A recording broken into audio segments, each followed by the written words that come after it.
Okay, so in order to import files from Finmo into Broki, what you're going to do is you're going to go to your Finmo account. In the bottom left corner, it lets you select this tab that says Your Account. Once you're in there, you're going to export a borrower data and deal data, and you're going to pick a date range. Now, full disclosure, I haven't used Finmo in the last 90 days.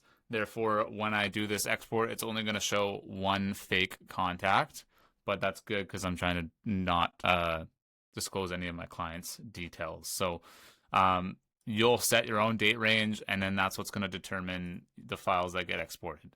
When you click export, it will email you that CSV. It won't just let you download it. It'll email it to you within seconds.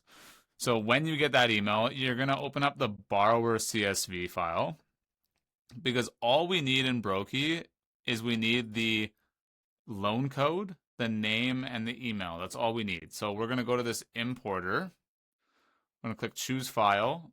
We're going to choose the most recent file. So as you can see, first name and last name were mapped automatically, email was mapped, and then loan code. For these additional fields, you don't need to map it. This would be if you're bringing in your files from a different CRM and you wanted to map the exact lender, interest rate, all that kind of stuff. We're going to pull that instead. So what we're going to do is all we need to set is the loan code, contact, email, and name. And once we have that, we can go continue. It's going to show us a preview of it. So it's going to map this name, this email, this loan code. So we can click import. The import is done. You see that the file is now in our pipeline. You're going to select the file, and then you're going to click pull from Finmo, and then start your sync. Okay?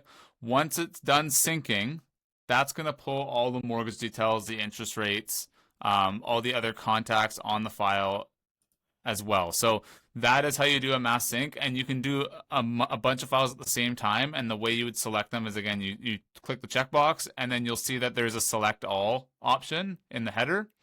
So we finished the sync. Now it's going to pull in the thing. This file wasn't very complete to begin with, but as you can see, we never mapped the rate, we never mapped the amortization, but they're pulled in here. So that's how you do a mass sync with your Finmo files. You select the one file, which gives you the option to select all, and then you will do that pull from Finmo for all of them, and it will basically rapid fire pull them one by one. And it might take a couple minutes to get all of them done, but it's way faster than doing them individually or pulling them in individually using this option, which is also another option you have, just individual files using this and pasting the loan code. So I hope this helps show you how to import files from Finmo. If you have any more questions, visit broki.ca or book a demo.